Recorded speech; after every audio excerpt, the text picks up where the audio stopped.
الحمد لله نحمده ونستعينه ونستغفره ونؤمن به ونتوكل عليه ونعوذ بالله من شرور أنفسنا ومن سيئات أعمالنا من يهد الله فلا مضل له ومن يضلله فلا هادي له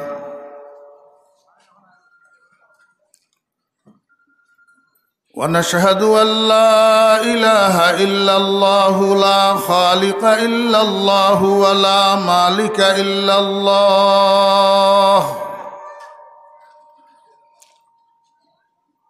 لا محيي إلا الله ولا مميت إلا الله ولا رازق إلا الله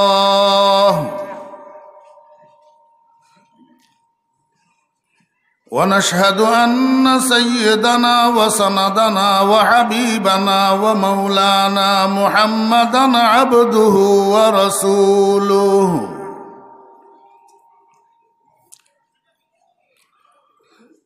صلى الله تعالى عليه وعلى آله وأصحابه وأزواجه وذرياته وبارك وسلم تسليما كثيرا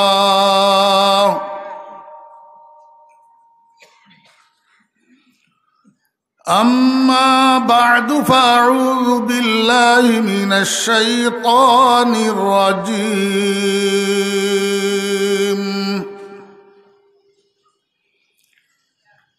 بسم الله الرحمن الرحيم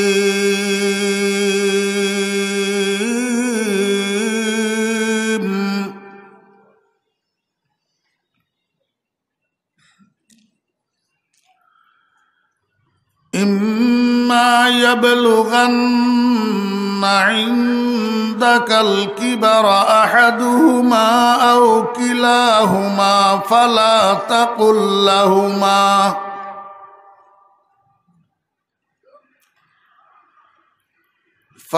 تقل لهما أف ولا تنهرهما وقل لهما قولا كريما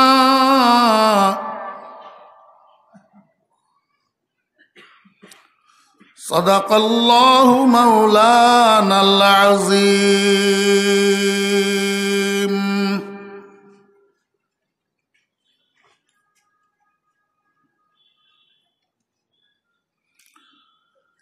وقال تعالى في مقام آخر ربنا هب لنا من أزواجنا وذرياتنا قرة أعين وجعلنا للمتقين إماما صدق الله مولانا العظيم.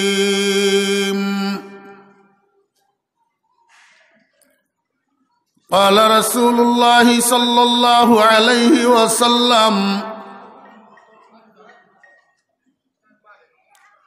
كل مولود يولد على الفطرة فأبواه يهودانه أو ينصرانه أو يمجسانه أو كما قال النبي عليه الصلاة والسلام.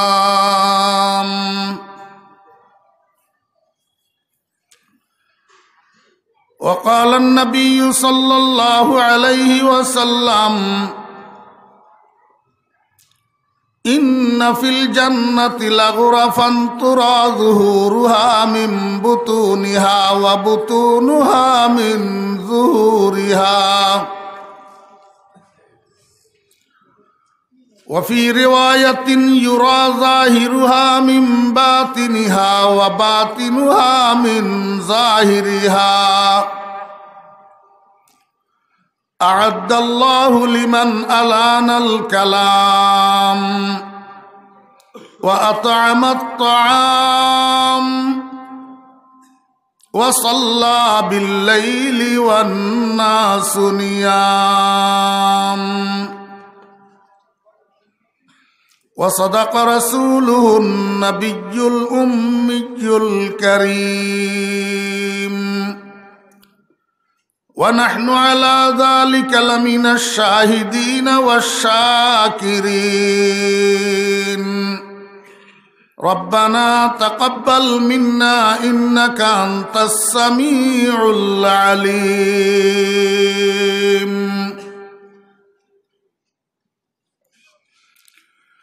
اے خاصان رسول وقت دعا ہے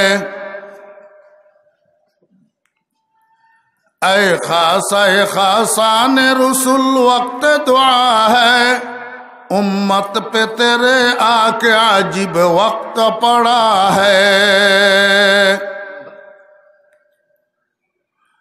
جو دین بڑی شان سے نکلا تھا وطن سے پردیس میں وہ آج غریب الغربا ہے جس دین کے مدعو تھے کبھی سیرز و کسرا اس دین میں خود بھائی سے اب بھائی جدا ہے اس دین میں خود بھائی سے اب بھائی جدا ہے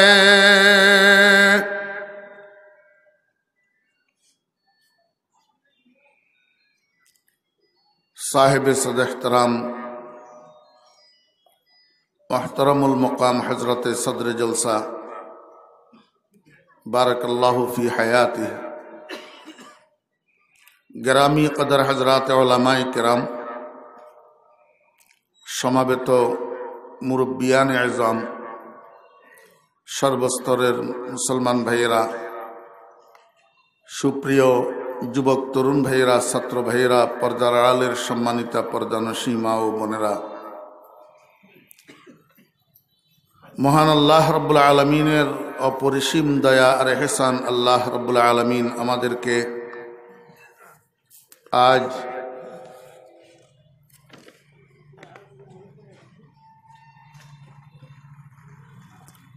বারোই ফেব্রুয়ারি 2019 ইংরেজি তারিখে মদুনাঘাট বাজার ব্যবসায়ী বৃন্দের উদ্যোগে আয়োজিত 2 দিন ব্যাপী এই আজিমুশান ইসলামী সম্মেলনের আজ সমাপনী দিবসে আমাদেরকে অংশগ্রহণ করার তৌফিক দিয়েছেন। এই জন্য আমরা সবাই মহান রব্বুল আলামিনের শুকর আদায় করি আলহামদুলিল্লাহ। আলোচনা শুরু থেকে শেষ পর্যন্ত এক বিষয়বস্তুর উপরে হইলে ভালো, মানুষের কথা মনে রাখতে সুবিধা হয় এবং এটাই আলোচনার ক্রেডিট। তবে বর্তমান সময়ের সিচুয়েশন এমন যে কিছু জরুরি কথা বলতে হয়, না বললেই নয়। আর এই জরুরি কথাগুলা বলতে গেলে একটা বিষয়ের উপরে শুরু থেকে শেষ পর্যন্ত আলোচনা করা সম্ভব হয় না। আমি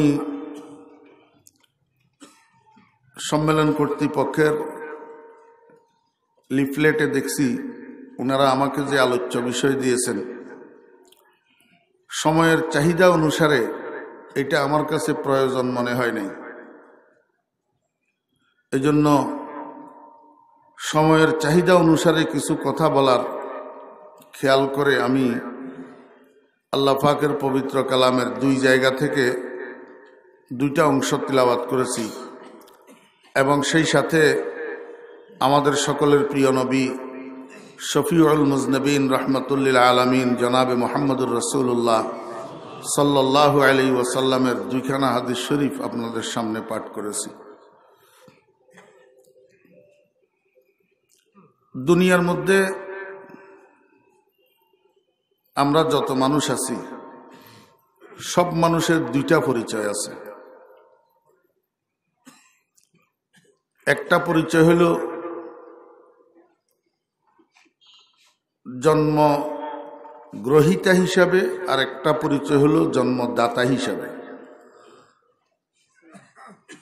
আমরা সব মানুষ কারো না কারো জন্ম দেওয়া সন্তান। আমাদের কোনো না কোনো একজন পিতা আছে, কোনো না কোনো একজন মাতা আছে। ঠিক না বেঠিক বলেন? আরেক দিক থেকে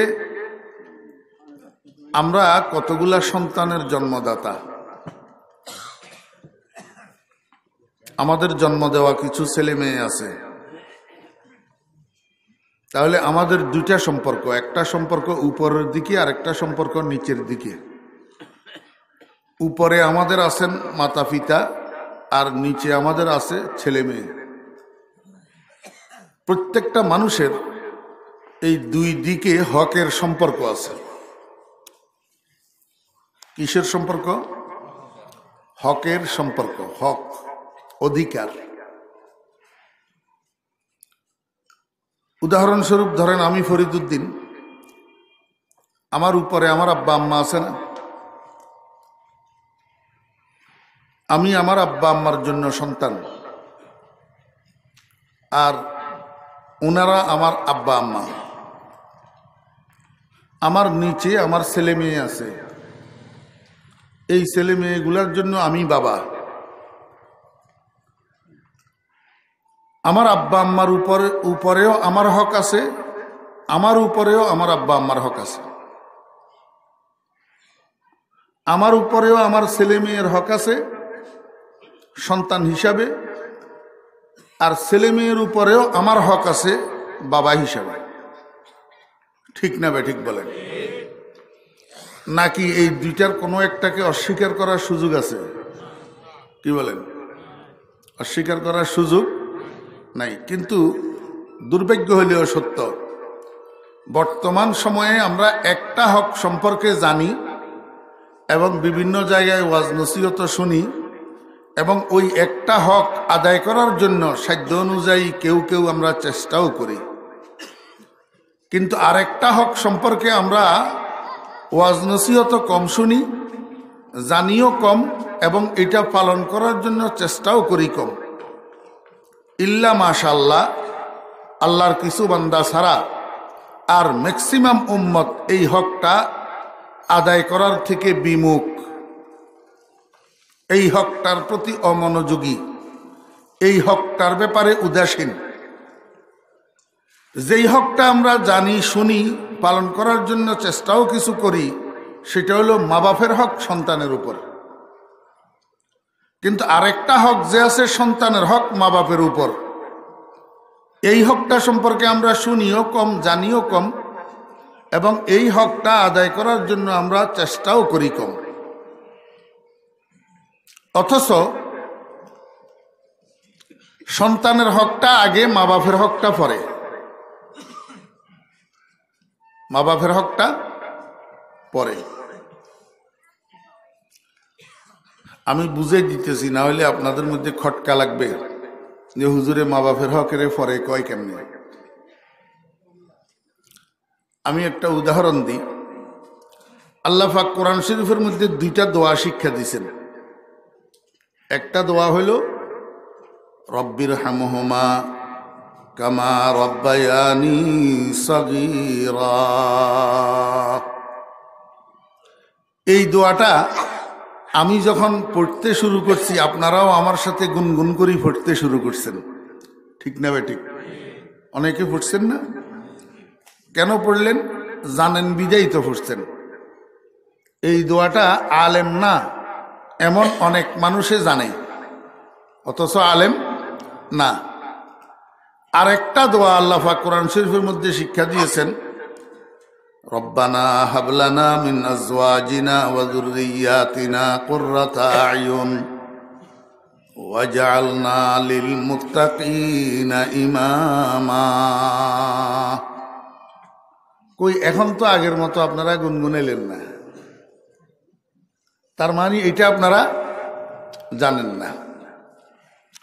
প্রথম দোয়াটা হলো সন্তানের দোয়া মা বাপের জন্য, আর দ্বিতীয় দোয়াটা হলো মা বাপের দোয়া সন্তানের জন্য। প্রথম দোয়াটা মা বাপ সন্তানের জন্য দোয়া করবে, ইয়া আল্লাহ, ছেলে মেয়ে তোমার দেওয়া নেয়ামত, আমরা দরখাস্ত করি নাই, তুমি আমাদেরকে চরিত্রবান সন্তান দান করো, নেককার সন্তান দান করো, দিনদার সন্তান দান করো। এমন সন্তান আমাদেরকে তুমি দাও যে সন্তান আমাদের চোখের ঠান্ডক হবে, আমাদের দৃষ্টিনন্দনের কারণ হবে। আয় আল্লাহ, এই সন্তানের কারণে তুমি দুনিয়া আখিরাতে আমাদেরকে শর্মিন্দা করিও না। ইয়া আল্লাহ, তুমি কতগুলা নেককার সন্তানের আমাদেরকে বাবা বানাও। বুঝে থাকলে বলুন তো, এই দোয়াটা মা বাপ কখন করবে? সন্তান জিন্দা থাকতে না মরার পরে? জি, জিন্দা থাকতে না। আমি ফরিদুদ্দিন আমার ছেলে মেয়েদের জন্য এই দোয়াটা কখন করব? আমার ছেলে মেয়েগুলা জিন্দা থাকতে না মরার পরে? জিন্দা থাকতে। আর সাধারণত ওই দোয়াটা রব্বির হামহুমা কামা রব্বায়ানি সাগীরা, ইয়া আল্লাহ, তুমি আমার মা বাপকে যেমনিভাবে উনারা ছোটকালে আমাকে মায়া করি দয়া করি লালন পালন করছে, তুমি আমার মা বাপকে এমনিভাবে কবরে মায়া করো দয়া করো, আমার মা বাপের কবরটাকে জান্নাতের বাগান বানাইয়া দাও। এই দোয়াটা সাধারণত আমরা সন্তানেরা মা বাপের জন্য করি ম্যাক্সিমাম সময়ে মা বাপ মারা যাওয়ার পর। ঠিক না বে ঠিক? তাহলে এবার বুঝে থাকলে বলুন তো, আগে কোন দোয়াটা পরে কোন দোয়াটা? মা বাপের দোয়া সন্তানের জন্য আগে, না সন্তানের জন্য মা বাপের দোয়া আগে, না মা বাপের জন্য সন্তানের দোয়া আগে? আগে মা বাপের দোয়া। আমরা নোয়াখালীর ভাষায় একটা প্রবাদ বাক্য আছে, আগের হাল যেমনে পিছের হাল তেমনে। হতাইবা চট্টগ্রামত আছে না? জি,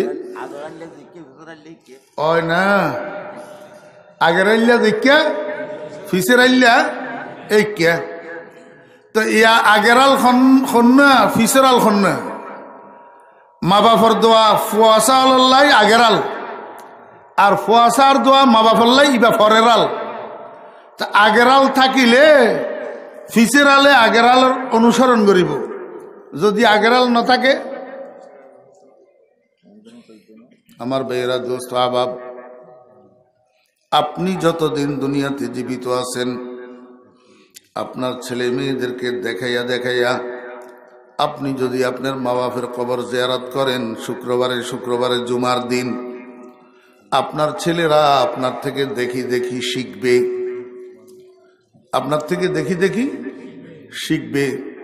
এবার আপনি যখন মারা যাবেন, আপনার ছেলেরাও আপনার কবরস্থানে যাইয়া জিয়ারত করবে।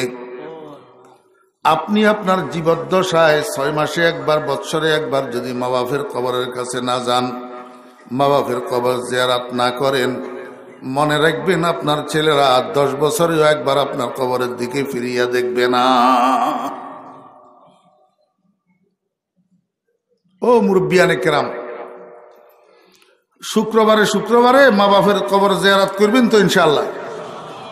5 ওয়াক্ত নামাজের পরে সন্তানের জন্য দোয়া করবেন, রব্বানা হাব লানা মিন আজওয়াজিনা ওয়া যুররিয়াতিনা কুররাতা আয়ুন ওয়াজআলনা লিল মুত্তাকিনা ইমামা। এই দোয়াটাকে মুখস্থ করে দোয়াটা পাঠ করবেন। এই দোয়া পাঠ করার মাধ্যমে সন্তানের জন্য দোয়া করবেন। আর যদি নিতান্ত মুখস্থ করতে না পারেন, বাংলায় দোয়া করবেন। আমার বেয়েরা, আমি ফরিদুদ্দিন গ্যারান্টি সহকারে বলতেছি, আপনি যদি সব সময় এই দোয়াটা পাঠ করার অভ্যাস করেন, সন্তানের জন্য 5 ওয়াক্ত নামাজের পরে দোয়া করার অভ্যাস করেন। আপনার সন্তান সন্ত্রাসী হবে না, আপনার সন্তান মদদি হবে না, আপনার সন্তান ইয়াবাখোর হবে না, আপনার সন্তান জুয়ারি হবে না, আপনার সন্তান চোর ডাকাতার ছিনতাইকারী আর হাইজেকার হবে না, আপনার সন্তান আপনার সাথে দুর্ব্যবহার করবে না, এমন কথা বলবে না যেই কথার দ্বারা মা বাপের মনে কষ্ট আসে। সন্তানের জন্য আপনি যদি সব সময় দোয়া করেন, এই সন্তান বউ বাচ্চা নিয়ে প্লাট বাড়ি ভাড়া করে থাকি, আপনাকে বৃদ্ধাশ্রমে পাঠাবে না। আমরা আগেরটা করতেছি না যে এই জন্য পরেরটা হইতেছে না। বুঝছেন না বুঝেন না? আল্লাহু আকবার। এই কথাটা আমি বলছিলাম আপনাদেরকে বোঝানোর জন্য, সন্তানের হক আগে না মা বাপের হক আগে? আচ্ছা, আর একটা কথা বলেন। আমাদের দেশে একটা কথা বলা হয়, সে মা বাপের খোঁজ খবর নেয় না, বউ বাচ্চা নিয়ে খায়, মা বাপের খোঁজ খবর নেয় না। আসলে এমন কিছু সন্তান দেশে আছে না নাই যে মা বাপের খোঁজ খবর নেয় না? আছে না নাই? আচ্ছা, এই কথাটা কখন বলা হয় একটা ছেলের সম্পর্কে মা বাপের খোঁজ খবর নেয় না? যখন ছেলেটা মেট্রিকে পড়ে। ওই ইবে হল্লারে ডুলের ছেলে যখন মেট্রিকে পড়ে, তখন ওই ছেলেটাকে বলা হয় সে মা বাপের খোঁজ খবর নেয় না। কখন বলা হয়?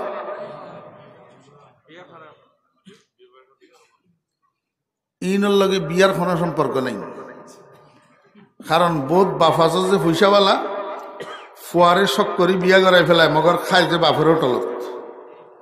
আছে না নেই?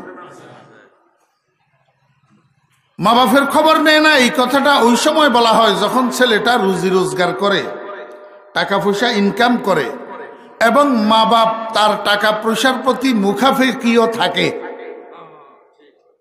সন্তান যখন রুজি রোজগার করে এবং মা বাপ তার প্রতি মুখাফেকিও থাকে, এমত অবস্থায় যদি সন্তান মা বাপের খোঁজ খবর না নেয়, তখন বলা হয় ছেলেটা মা বাপের খোঁজ নেয় না।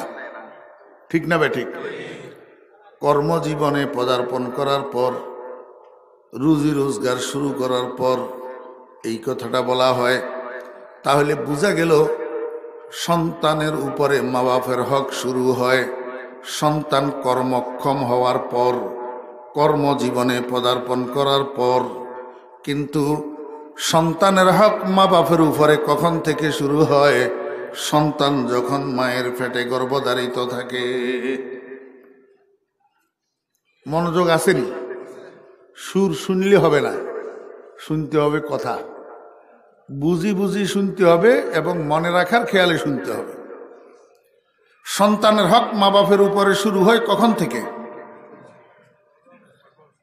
গর্ভ থেকে। আল্লাহু আকবার। কেমনে? সন্তান গর্ভে ধারণ করাকালীন মা যদি টক বেশি খায়, ওই সন্তানের মধ্যে টক প্রিয় অভ্যাস হয়, সন্তান টক প্রিয় হয়। সন্তান গর্ভে লইয়া মা যদি মিষ্টি বেশি খায়, সন্তান মিষ্টি প্রিয় হয়। সন্তান গর্ভে লইয়া মা কষ্ট করে হলেও টুকিটাকি কাজকর্ম যদি করে, সন্তান কর্মঠ হয়। সন্তান গর্ভে লইয়া মা যদি বেশি বেশি শুইয়া সময় কাটায়, সন্তান অলস হয়। সন্তান গর্ভে লইয়া মা যদি বেশি বেশি কোরআন তেলাওয়াত করে, সন্তান হাফেজে কোরআন হয়, আলেমে হাক্কানি রব্বানি হয়, আল্লাহওয়ালা হয়। সন্তান গর্ভে লইয়া মা যদি পর্দা পুশিদায় চলে, লাজ লাজুকতার সহিত, শরম হায়ার সহিত চলাফেরা করে, অশালীনতা অশ্লীলতার থেকে বেঁচে থাকে, তো ওই সন্তান ট্যালেন্ট হয়, মেধাবী হয়। সন্তান গর্ভে লইয়া মা যদি বেনেটি ব্যাগ একটা কাঁধের উপরে ঝুলাইয়া মার্কেটে আর রাস্তায় ড্যাং ড্যাং ড্যাং ড্যাং করে, ওই সন্তান মায়ের পেটের থেকে বাইর হওয়ার সময় মেধা খর্ব হইয়া বাইর হয়। একটা কথাও আমি নিজের থেকে বানাই বলতেছি না, কিতাবে আছে। আমার মুরব্বিয়ানে কেরাম যারা আছেন, আমিও এখন আর যুবক না, আমার বয়সও 58 হইতেছে। আমার থেকে বেশি বয়স্ক যারা আছেন আপনাদেরকে আমি একটু জিজ্ঞেস করি, এই যে আমাদের মা দাদিরা খুব বেশি শিক্ষিত মহিলা ছিলেন? জি, আগের যুগের মহিলারা সরল প্রকৃতির, অশিক্ষিত কতগুলা মহিলা, টাকা গণনা করতে জানতেন না, 130 টাকা বলতে পারতেন না, 100 টাকা আরো 20 টাকা আরো 10 টাকা বলতেন। ঠিক না? ঠিক বলেন মুরব্বী মহিলারা। কিন্তু এই অশিক্ষিত সরল সরল মহিলাগুলার পেটের থেকে এক সে এক জজ ব্যারিস্টার মুফতি মুহাদ্দিস তৈয়ার হয়েছে।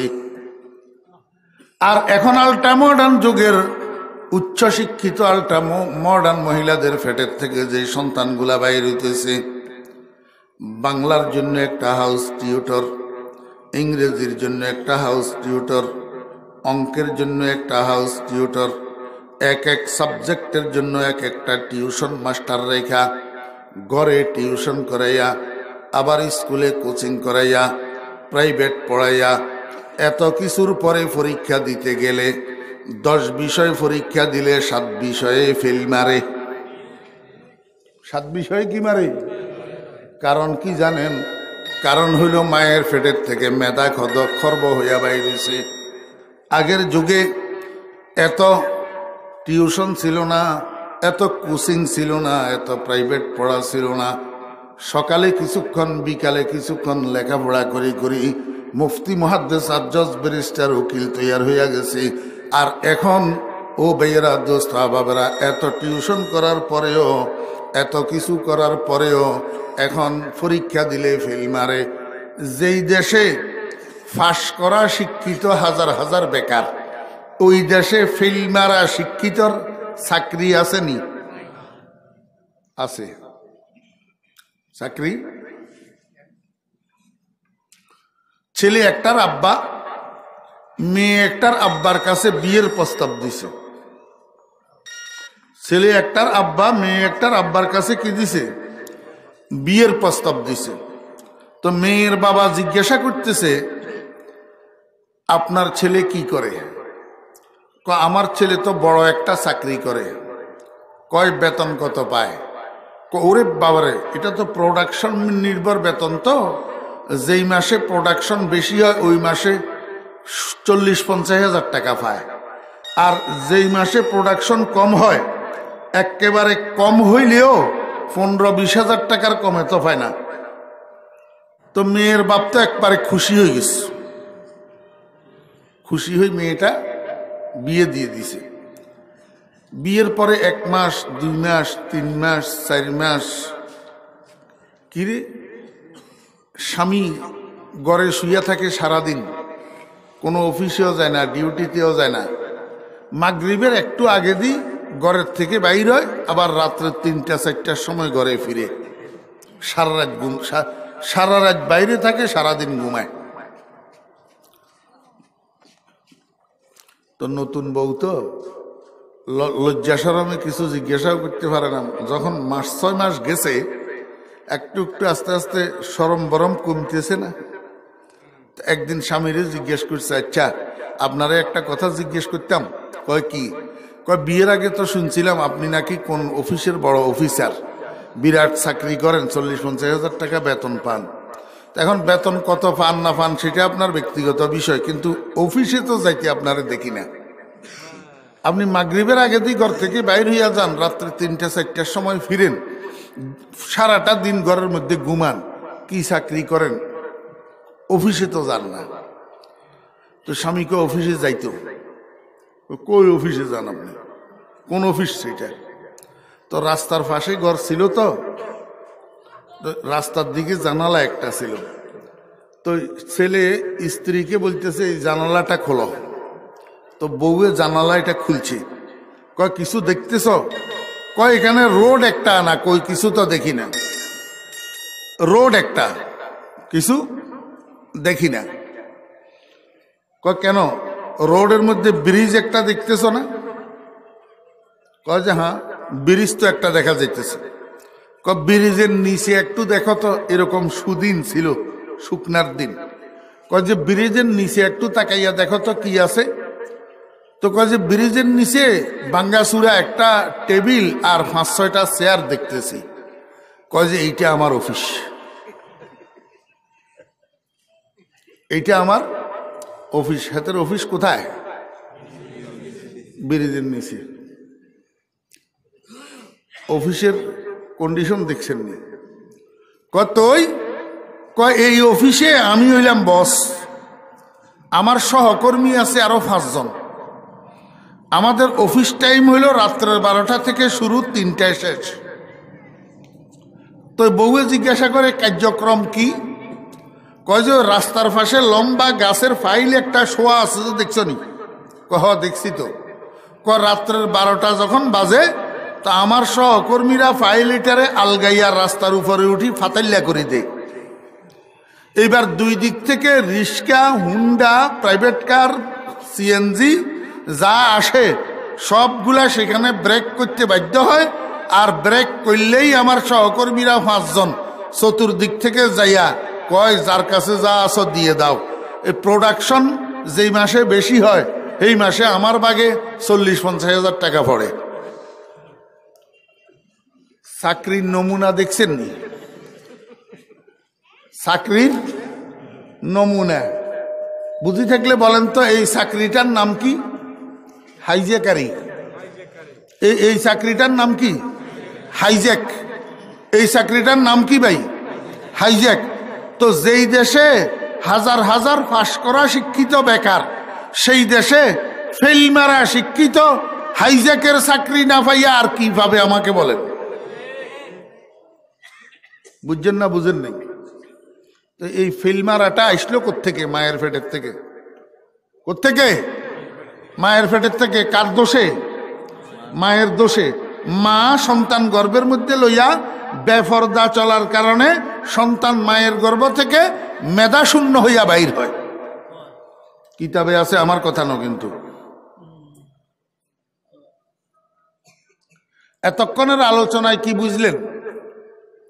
যে সন্তান গর্ভে লইয়া মা বাপ কথা যেটা বেশি শুনে, কথা যেটা বেশি বলে, কাজ যেটা বেশি করে, এটার একটা এফেক্ট গর্ভের সন্তানের উপর পড়ে। এই হ্যালো, এক্সকিউজ মি, এদিকে কি? এদিকে তাকান। মনোযোগ না হলে তো ঠিক আছে শুনবেন, কিন্তু মনে রাখতে পারবেন না কথা। আপনাদের জন্যই বলতেছি, মুরব্বী হগল বুড়া এগুলার তো বেলা শেষ, বেল নেই। বলতেছি তো আপনাদের জন্য। আপনারা কেউ এখন 1 সন্তানের বাবা, কেউ 2 সন্তানের বাবা, আরো সামনের দিকে আল্লাহ দিলে হওয়ার আশা আছে। এখনো কেউ বিয়ে করেন নাই, সামনে করবেন, সন্তান হবে। এই জন্য আমি আমার সারা বাংলাদেশের মাহফিলগুলাতে একটা কথা বলিয়া বেড়াই, যে সন্তান গর্ভে থাকা অবস্থায় মা বাপ সাবধান, ঝগড়া করবেন না। স্বামী স্ত্রী ঝগড়া করবেন না, একজন আরেকজনকে গালিগালাজ করবেন না, মারামারি করবেন না। আপনারা মা বাপ দুজন ঝগড়া করতেছেন, গালিগালাজ করতেছেন, মারামারি করতেছেন, এইটার এফেক্ট গর্ভের মধ্যে থাকা আপনার সন্তানের উপরে পড়বে। সন্তান গর্ভে লইয়া মা বাপ যদি মারামারি আর গালাগালি করেন, যদি ঝগড়াঝাটি করেন, তো এই সন্তান বেয়াদবার সন্ত্রাসী না হইয়া আর কি হবে বলে? বুঝছেন না? বুঝেন নাই? একটা এফেক্ট আছে না নাই? তাহলে মা বাপের হক শুরু হয় কোনখান থেকে? সন্তান পেটে থেকে। আব্দুল কাদের জিলানী রহমতুল্লাহ আলাইহির নাম শুনছেন নি আপনারা? বরপিস সাহেব রহমতুল্লাহ আলাইহি। হ্যাঁ, আমাদের দেশে আমরা কিছু মানুষ আছি অতি মোহব্বতের শিকার। অতি মোহব্বতের শিকার। অতি মোহব্বতের শিকার হইয়া আমরা মাঝে মধ্যে একটু উলট ফালট করে ফেলি।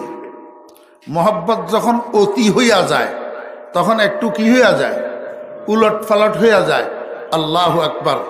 মহব্বত শুধু দাবি করার নাম না, মহব্বত বাস্তবে পরিণত করার নাম। আমরা বলি না নারায়ে,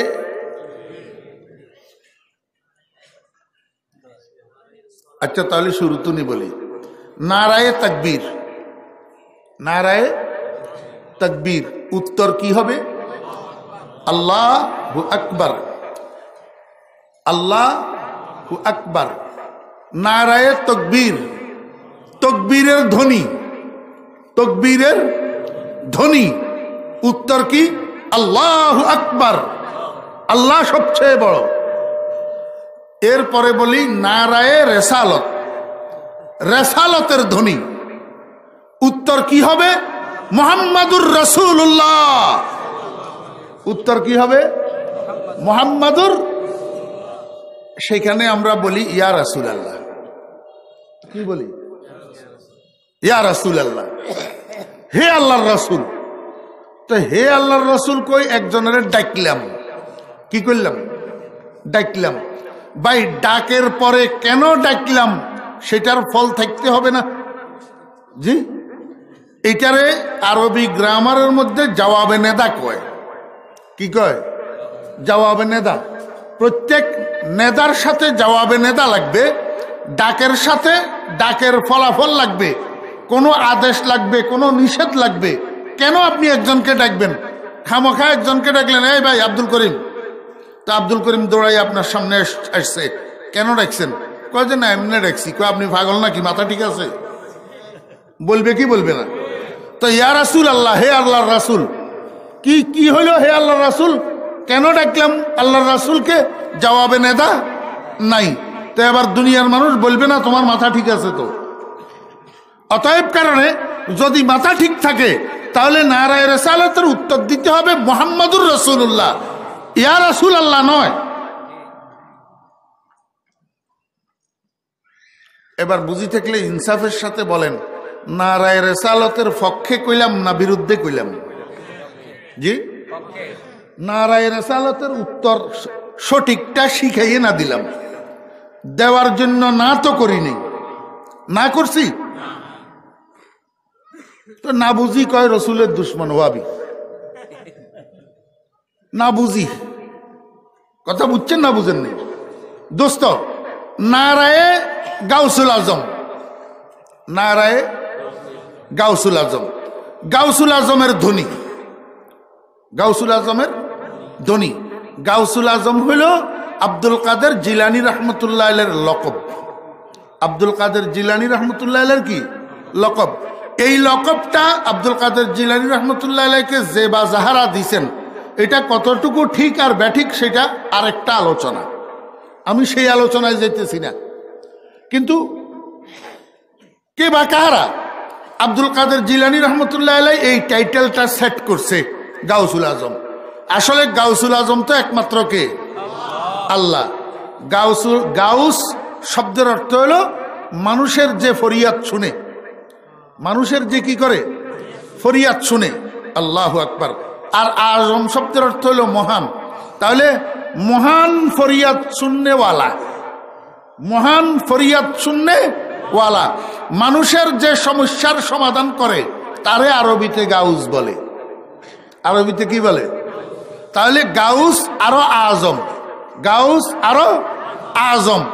আজম ইসমে তফজিল, মানে সবচেয়ে বড়, সবচেয়ে বড়। তাহলে দুনিয়ার মানুষের সমস্যার সমাধান করনেওয়ালা সবচেয়ে বড় সমাধানকারী কে? যদি অন্য কাউকে বলা হয় তাহলে আল্লাহ পাক নিচে হয়ে গেল না? আল্লাহ পাক কোথায় হয়ে গেল?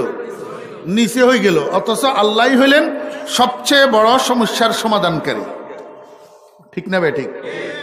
ও দোস্ত, আমার কথা যদি ভুল হয় কেন মানবেন? আমার কথা যদি শুদ্ধ হয় কেন না মানবেন? আর যদি ভুল হয় আমারে বুঝাই কেন না দিবেন? আমরা সবাই মুসলমান ভাই ভাইয়েরা, সাত দোকানে বসি, টেবিলের এক পাশে আপনি এক পাশে আমি, দুইজন বসি এক কাপ চা খাইতে খাইতে একজনে বুঝাই দিতে পারি, তো চেষ্টা করতে পারি না? মাইকের মধ্যে গালাগালি করার দরকার কি? বুঝেননি? আমার বেয়েরা দোস্ত আহবাব, আমি আপনাদেরকে একটা মূলনীতি শিখাইয়া দিই। বর্তমান দেশের মধ্যে যত বক্তা বয়ান করে, এই বক্তাদের মধ্যে কোন বক্তা হক আর কোন বক্তা না হক, কোন বক্তা ঠিক আর কোন বক্তা না ঠিক, এটা কেমনে ঠিক করবেন? এটা ঠিক করবেন মুহাম্মদুর রাসূলুল্লাহ সাল্লাল্লাহু আলাইহি ওয়াসাল্লামের সুন্নতের দ্বারা। মুহাম্মদুর রাসূলুল্লাহ সাল্লাল্লাহু আলাইহি ওয়াসাল্লামের সুন্নত কি? মুহাম্মদুর রাসূলুল্লাহ সাল্লাল্লাহু আলাইহি ওয়াসাল্লামের সুন্নত হইল মানুষের সাথে মিষ্টি ভাষায় কথা বলা, নরম ভাষায় কথা বলা, ভদ্র ভাষায় কথা বলা।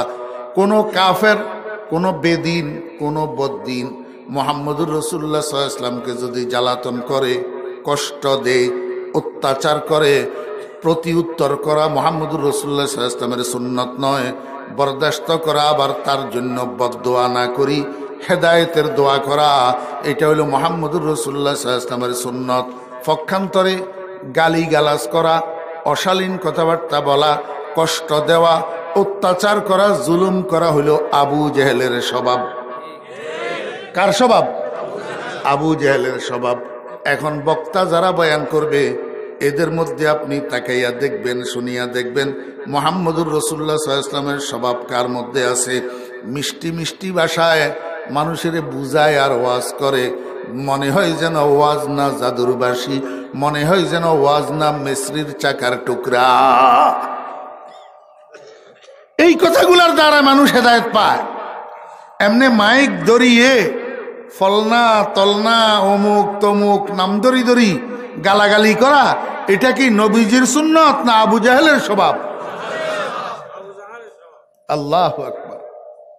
আমার ভাইয়েরা দোস্ত আহবাব, এই জন্য হুজুরে পাক সাল্লাল্লাহু আলাইহি ওয়াসাল্লাম হাদিস শরীফের মধ্যে ইরশাদ করেছেন, ইন্না ফিল জান্নাতি লাগুরাফান তুরা যুহুরুহা মিন বুতুনিহা ওয়া বুতুনুহা মিন যুহুরিহা ওয়া ফি রিওয়ায়াতিন ইউরা যাহিরুহা মিন বাতিনিহা ওয়া বাতিনুহা মিন যাহিরিহা।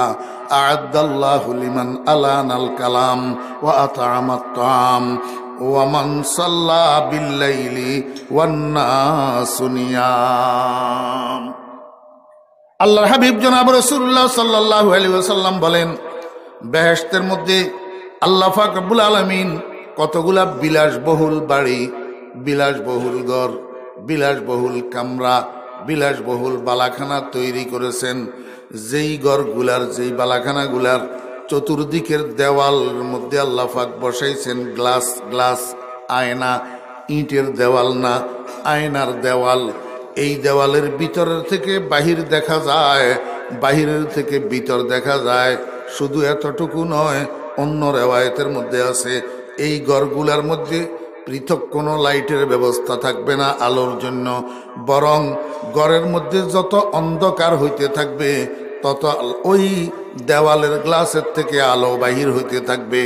অন্ধকার ঘরের মধ্যে যত ঘনীভূত হবে তত গ্লাসের থেকে আলো বিকশিত হবে। ঘরটা ওই গ্লাসের আলোর দ্বারা আলোকিত থাকবে, পৃথক কোনো লাইট জ্বালানোর প্রয়োজন হবে না।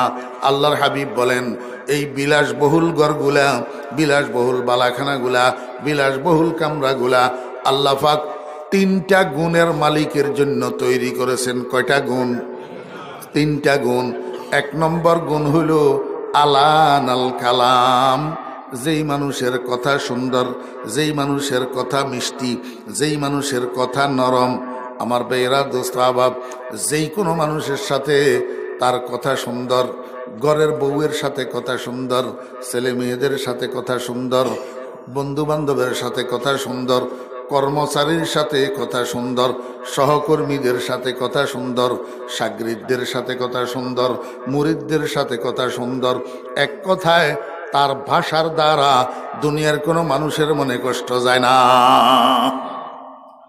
আমার কলিজার টুকরা মুর্শিদ হযরত মাওলানা শাহ জমিরুদ্দিন নানুপুরি রহমতুল্লাহ আলাইহির বয়ান আপনারা শুনছেন।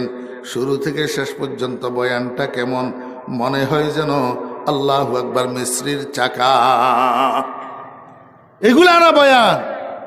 বয়ানের জন্য বসি মাইকের সামনে মানুষের শুরু থেকে শেষ পর্যন্ত গালাগালি করা, এটা নি বয়ান। রাসূল আকরাম সাল্লাল্লাহু আলাইহি ওয়াসাল্লামের সুন্নতের সাথে সম্পর্ক নাই, দাবি করি সুন্নি। হুজুরে পাক সাল্লাল্লাহু আলাইহি ওয়াসাল্লামের সুন্নত হইল মানুষের সাথে সুন্দর ব্যবহার করা, কথাবার্তার দ্বারা মানুষের মনে কষ্ট না দেওয়া। বুঝছেন না বুঝেন নাই? আল্লাহু আকবার। ও মুরব্বিয়ানে কেরাম, এই জন্য বলতেছিলাম সন্তান গর্ভে থাকাকালীন মা বাপ হয়ে ঝগড়া করবেন না। কি করবেন না? ঝগড়া করবেন না। ঝগড়া করলে এটার একটা এফেক্ট গর্ভের সন্তানের উপরে পড়ে। এফেক্ট যে গর্ভের সন্তানের উপরে পড়ে তার প্রমাণ আব্দুল কাদের জিলানী রহমতুল্লাহ আলাই। আব্দুল কাদের জিলানী রহমতুল্লাহ আলাই। আল্লাহু আকবার। আব্দুল কাদের জিলানী রহমতুল্লাহ আলাই জীবনীর মধ্যে লিখতেছেন, উনি মায়ের পেট থেকে যখন ভূমিষ্ঠ হয়েছিলেন 18 পারা কোরআন শরীফের হাফেজ ছিলেন। কয় পারা? ওনারা বিয়াগুনে ফোনিত লিখবেন না, মনোযোগ সহকারে। কই এত বড় একটা আশ্চর্য খবর বাইরেল যে ওনারা বিয়াগুনে মুখ তুন সুবহানাল্লাহ তো নবাইরেল কইলা হুনতে লিখবেন। মারফেটের তুন বাইরে সমত অজ্ঞা মানুষ 18 পারা কোরআন শরীফের হাফেজ থাকুন, ইন স্বাভাবিক না?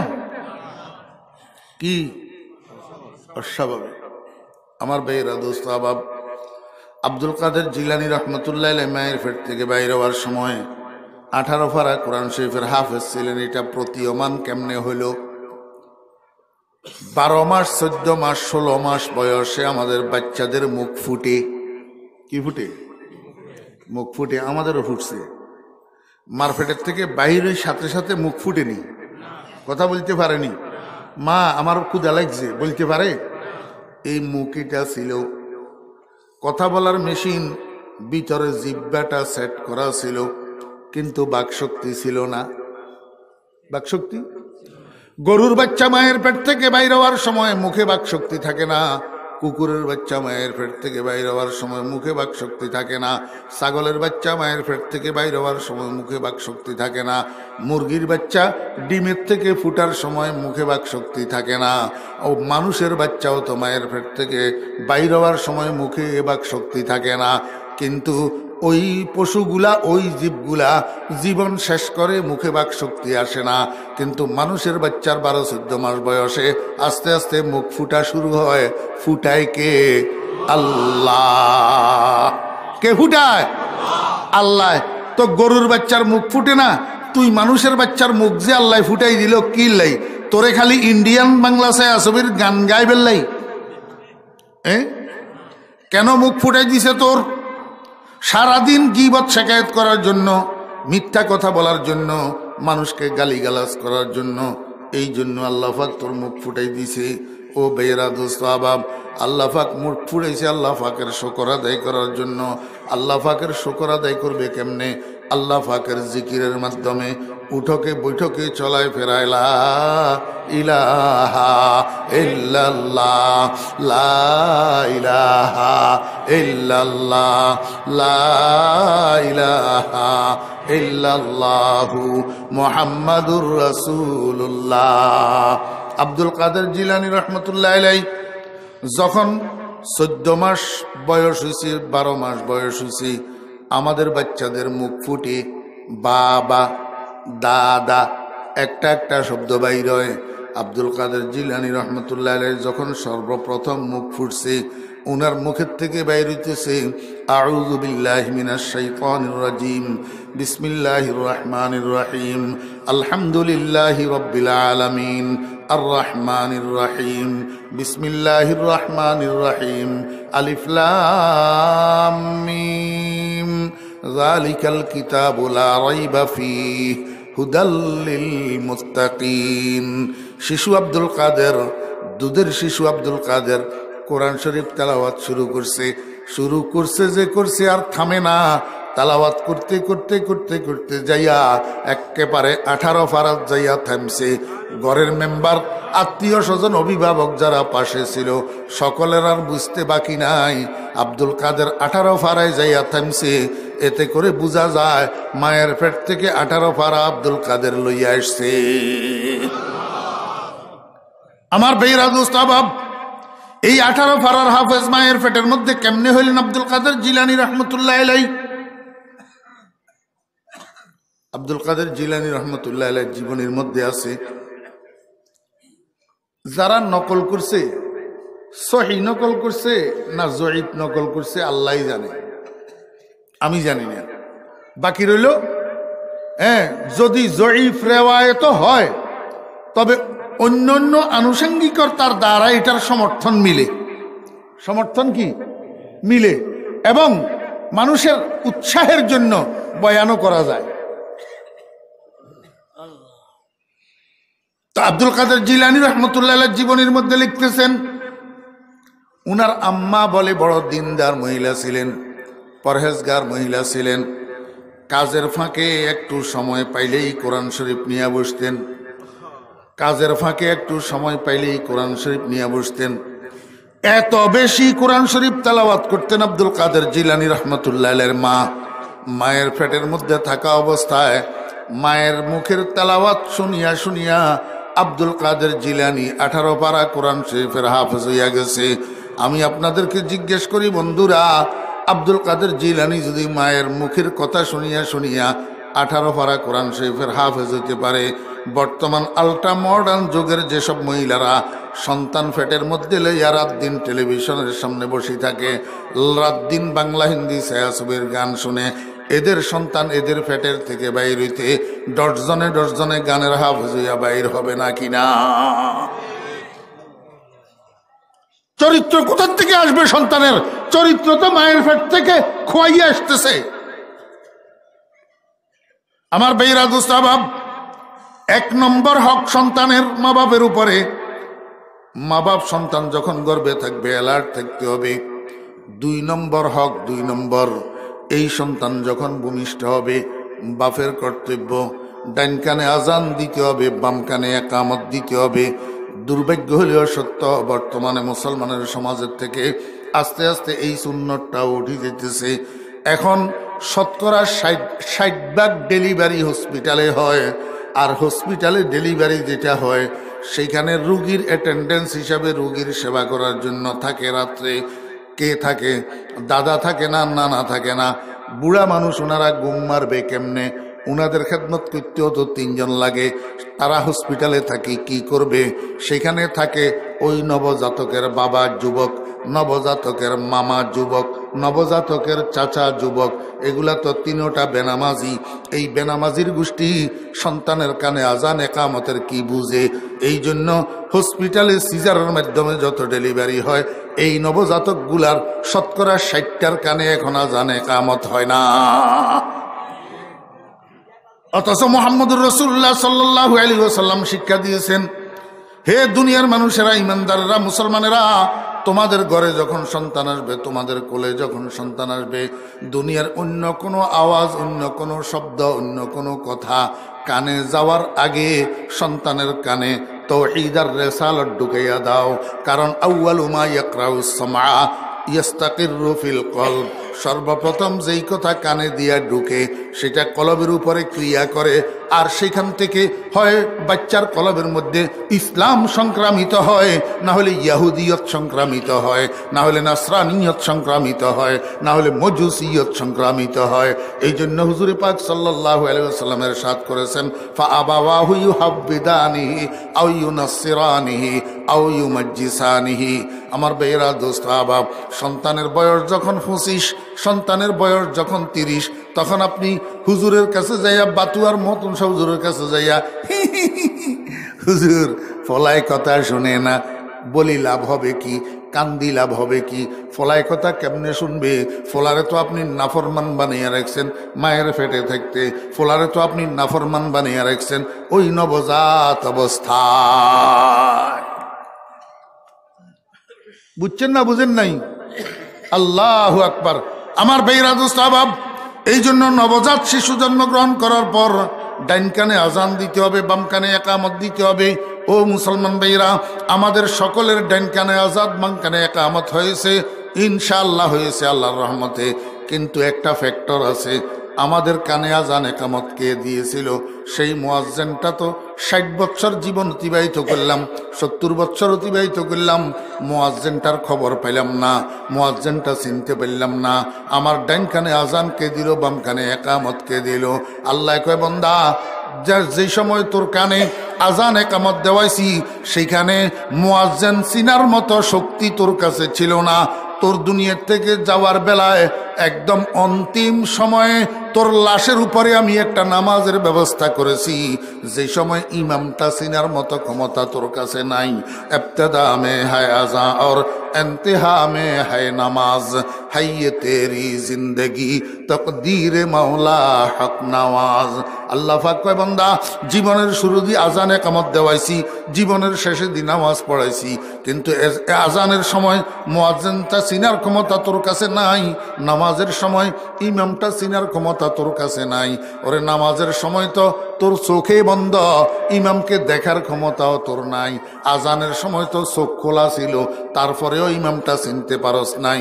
এই দুইটা জিনিসের মাঝখানের জীবন তোর। তো মাঝখানে সামান্য টাকা পয়সা পাইয়া, সামান্য ক্ষমতা পাইয়া, সামান্য শিক্ষা দীক্ষা পাইয়া, সামান্য গাড়ি বাড়ি, স্ত্রী পুত্র কন্যা কোলে পাইয়া এত ইত্রামি আর অহংকার করস কেন বন্দা? তোর জীবনের দুই সাইডের দিকে একটু তাকা, তুই আসলে কি ছিলি এবং সামনে কি হইবি। আল্লাহু আকবার। আমার ভাইরা, দোস্ত আহবাব, মা বাপের উপরে সন্তানের হক, ডাইন কানে আজান, বাম কানে। 3 নম্বর, এই সন্তান যখন আল্লাহু আকবার 14 মাস 16 মাস বয়সে যখন মুখ ফুটবে, বাবা দাদা যখন একটা একটা শব্দ বলবে, তখন মা বাপ দাদা দাদির উপরে কর্তব্য। সন্তান যখন বলবে বাবা, বাবা মুখে বলবে আল্লাহ। সন্তান যখন বলবে দাদা, দাদা মুখে মুখে বলবে আল্লাহ। এই সন্তানের বুলি ফুটার সাথে সাথে সন্তানের মুখের মধ্যে আল্লাহ শব্দ দিয়া দিতে হবে। আপনারা বলবেন, হুজুর, এই বাচ্চা সন্তান, এটার তো স্মৃতি শক্তি হয় নাই, স্মরণ শক্তি হয় নাই, এটারে এখন মুখে মুখে আল্লাহ বলাইয়া লাভ কি হবে?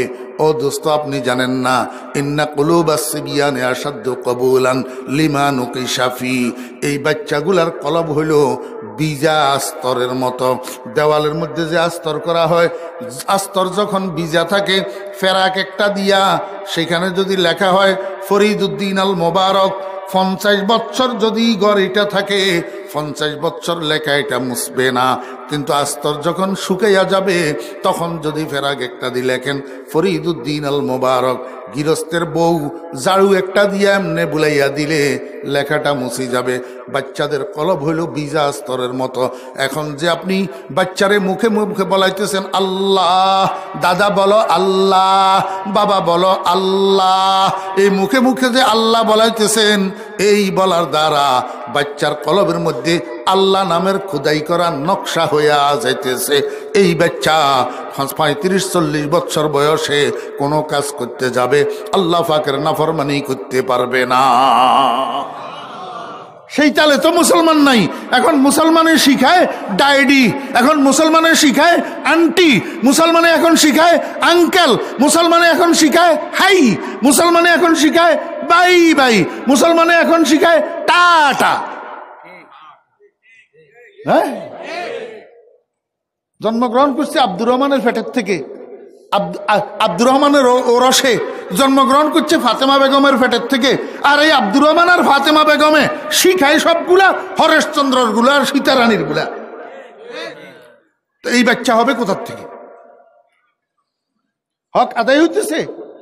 আমার বেইরা দোস্তাবাব, এই সন্তান যখন আল্লাহু আকবার 2 বছর বয়স হবে, 3 বছর বয়স হবে, 4 বছর বয়স হবে, দেখবেন ঘরের বাহিরে যাইয়া বাচ্চা দাঁড়াই দাঁড়াই পেশাব করতে থাকবে।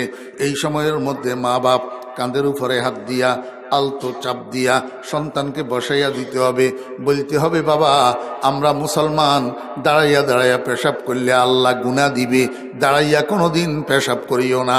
এইভাবে 3-4 দিন 5 দিন ঠিক করে দিলে এই সন্তান 90 বছর জীবন যাপন করবে, দাঁড়াইয়া আর কোনোদিন পেশাব করবে না।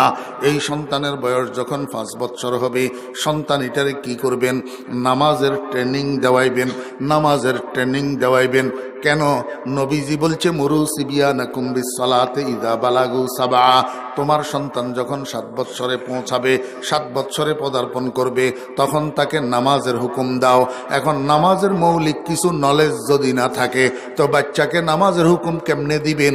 এই জন্য 5 বছর বয়সে বাচ্চাকে নুরানি মাদ্রাসায় ভর্তি করেন। নুরানি মাদ্রাসাওয়ালারা আপনার বাচ্চাকে মৌলিক নামাজের নলেজগুলা দিয়া দিবে। আলহামদু থেকে আলাম তারা পর্যন্ত 11টা সূরা মুখস্থ করাইয়া দিবে। নুরানিওয়ালারা বাচ্চাকে শিখাবে 2 রাকাত নামাজে 60টি মাসালা। নুরানিওয়ালারা বাচ্চাকে শিখাবে ওযুর ফরজ 4টি, গোসলের ফরজ 3টি, নামাজের ভিতরে এবং বাহিরে 13 ফরজ, নামাজের বাহিরে 7 ফরজ, ভিতরে 6 ফরজ, নামাজে ওয়াজিব 14টি, নামাজে সুন্নতে মুআক্কাদা 12টি, নামাজ ভঙ্গের কারণ 19টি, ওযু ভঙ্গের কারণ 60টি, সানা সুবহানাকাল্লাহুম্মা, তাশাহুদ, আত-তাহিয়াতু লিল্লাহি, এই জিনিসগুলা বাচ্চারে 2 বছরে শিখাইয়া দিবে। অতএব 7ম বছর নবীজির অর্ডার অনুযায়ী আপনি বাচ্চাকে নামাজের আদেশ দিতে আর অসুবিধা নাই। এটা বাপের কর্তব্য, এই কাজ বাপে করতে হবে। যেই বাপ এই কাজ করবে না, সন্তানের হক আদায় করবে না। এই সন্তান যদি বাপকে বৃদ্ধাশ্রমে পাঠায় তো সন্তানের দোষ হবে না। কথা বুঝছেন না বুঝেন নাই? সর্বোপরি ওই যে একটা কথা আগে বললাম, মুরব্বিয়ানে কেরাম বাবারা 5 ওয়াক্ত নামাজ পড়বেন, 5 ওয়াক্ত নামাজ পড়বেন। বেনামাজির সন্তান কোনোদিন চরিত্রবান হয় না, বেনামাজির সন্তান চরিত্রবান হয় না। কুকুরের পেট থেকে কুকুর জন্ম নেয়, মানুষ জন্ম নেয় না। মানুষের পেট থেকে মানুষ জন্ম নেয়, কুকুর জন্ম নেয় না। ধানের ছড়া থেকে ধান পাওয়া যায়, গম পাওয়া যায় না। গমের শীষ থেকে গম পাওয়া যায়, ধান পাওয়া যায় না। এই জন্য নামাজি বাপের সন্তান কোনোদিন অচরিত্রহীন হইতে পারে না, আর বেনামাজি বাপের সন্তান চরিত্রবান হয় না। এই জন্য যদি সন্তানকে চরিত্রবান বানাইতে চান, আমার যুবক ভাইয়েরা যারা আব্বা হওয়ার সৌভাগ্য লাভ করেছেন, আল্লাহ পাক দয়া করি মেহরবানি করে আপনাকে আব্বা বানাইছে। বাংলাদেশে দেখেন কোটি কোটি না শত সহস্র কোটি টাকার মালিক, বাপ ডাকার জন্য একটা সন্তান নাই। কত জায়গায় যাইতেছে, কত মান্নত করতেছে, না বুঝিয়া মাজারে মাজারে মাজারে মাজারে দৌড়াইতেছে একটা সন্তানের জন্য, কিন্তু একটা সন্তান হয় না। আপনাকে যে আল্লাহ পাক রব্বুল আলামিন সন্তান দান করছেন, এটার জন্য আপনি কি করবেন? 5 ওয়াক্ত নামাজ পড়ি, সন্তানের জন্য দোয়া করবেন। রব্বানা হাবলানা মিন আজওয়াজিনা ওয়া যুররিয়াতিনা কুররাতা আয়ুন ওয়াজআলনা লিল মুত্তাকিনা ইমামা। প্রত্যেকটা বাপ 2টা দোয়া শিখা তার জন্য কর্তব্য। একটা দোয়া রব্বির হামহুমা কামা রব্বায়ানি সাগীরা, এইটা দোয়া হবে উপরওয়ালাদের জন্য। আর একটা দোয়া হবে রব্বানা হাবলানা মিন আজওয়াজিনা ওয়া যুররিয়াতিনা কুররাতা আয়ুন ওয়াজআলনা লিল মুত্তাকিনা ইমামা। এটা দোয়া হবে নিচেওয়ালাদের জন্য। আমার বেরা দোস্তাবাব, মা বাপ যদি দোয়াইটা করেন তো আপনার সন্তানের হক আদায় হবে, আপনার সন্তান আল্লাহর রহমতে চরিত্রবান হবে, আপনার সন্তান দিনদার হবে, পরেজগার হবে। এরপরে সন্তানের বয়স যখন 8-10 বছর হবে, এই সন্তানকে দ্বীনি শিক্ষা দিবেন। যদি সম্ভব হয়, আল্লাহ আপনাকে 2টা 3টা 4টা 5টা ছেলে দান করছে, একটা ছেলেকে হইলেও হক্কানি রব্বানি আলেম বানানোর চেষ্টা করবেন। ও দোস্ত, মেশিনের আলেম না, মেশিনের আলেমের দাম নাই, মেশিনের আলেমের দাম নাই, প্লাস্টিকের আমের যেরকম দাম নাই, মেশিনের আলেমের দাম নাই। মেশিনের আলেম বুঝেননি, যেই আলেম মাদ্রাসায় পড়ে মাথায় টুপি দেয় না, যেই আলেম মাদ্রাসায় পড়ে মুখে দাড়ি ছাঁচে, যেই আলেম মাদ্রাসায় পড়ে প্যান্ট শার্ট পরিধান করে সুন্নতের জামা পরিধান করে না, যেই আলেম মাদ্রাসায় পড়ে নামাজ পড়ে না, যেই আলেম মাদ্রাসায় পড়ে সিনেমা দেখে, তার মধ্যে সুন্নতের চরিত্র বলতে কিছু থাকে না, এটা মেশিনের আলেম। মেশিনের আলেম বানাইবেন না। হক্কানি আলেম কোন ফ্যাক্টরিতে তৈয়ার হয় সেই ফ্যাক্টরি তালাশ করে সন্তানকে সেখানে দিবেন, যাতে একটা ছেলে হইলেও হক্কানি আলেম হয়।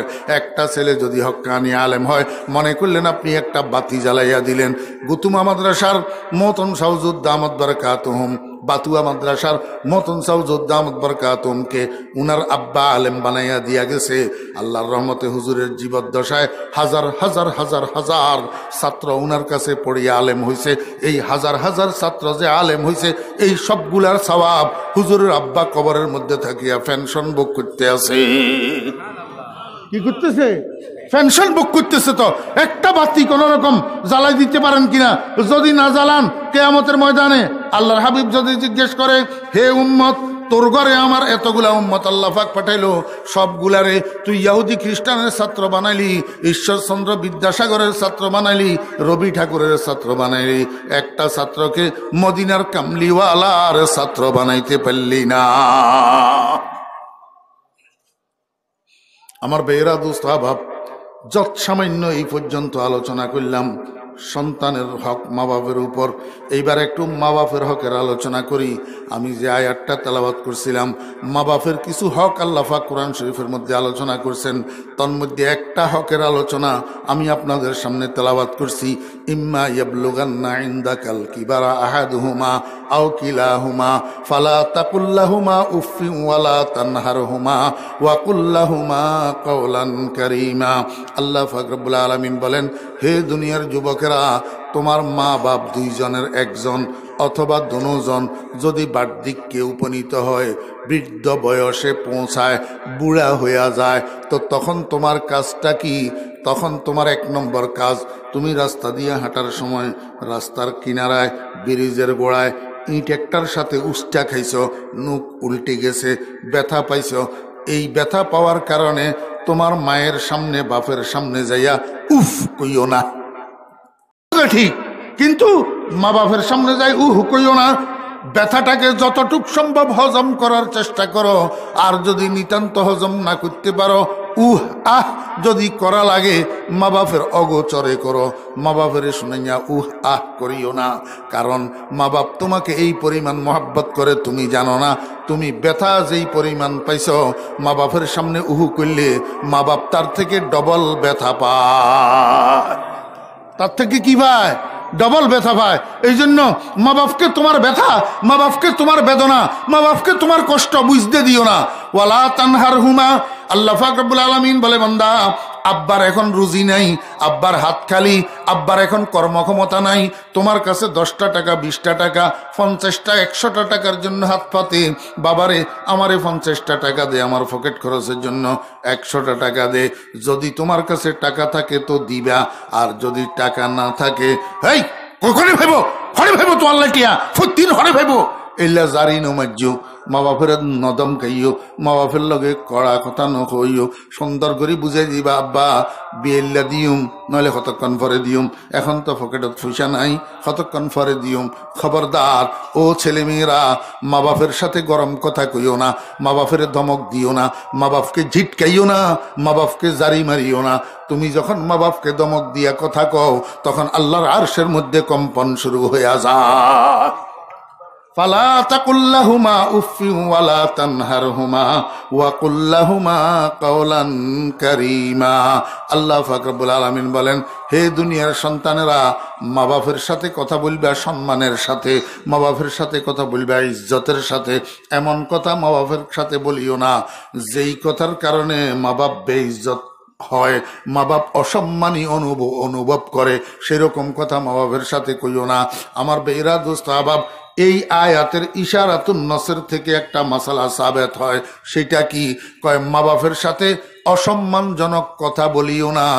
তার অর্থ এটাও একটা যে তুমি রাস্তায় ঘাটে হাটে বাজারে এমন কোনো কাজ করিও না যেই কাজের কারণে আরেকজনে তোমার বাপকে অসম্মান করি কথা বলে, আরেকজন তোমার বাপকে গালি দে, তোমার বাপের মুখে চুনকালি পড়ে, বাপ বেইজ্জত হয়, বাপ শর্মিন্দা হয়, এমন কোনো কাজ রাস্তাঘাটে হাটে বাজারে করিও না। তাহলে সুসন্তানের লিস্টের মধ্যে তোমার নামটা থাকবে না, তোমার নাম হবে কুসন্তান। কি হবে? ফালা তাকুল্লাহুমা উফিউ ওয়ালা তানহারহুমা ওয়া কুল্লাহুমা কাওলান কারীমা। আল্লাহ পাক রব্বুল আলামিন যা দুই চারটা কথাবার্তা হয়েছে এগুলা আমাদেরকে বুঝার এবং এগুলার উপরে আমল করার আল্লাহ পাক আমাদেরকে তৌফিক দান করেন। ওয়া আখিরু দাওয়ানা আনিল হামদুলিল্লাহি রাব্বিল আলামিন। আসসালামু আলাইকুম ওয়া রাহমাতুল্লাহি ওয়া বারাকাতুহু।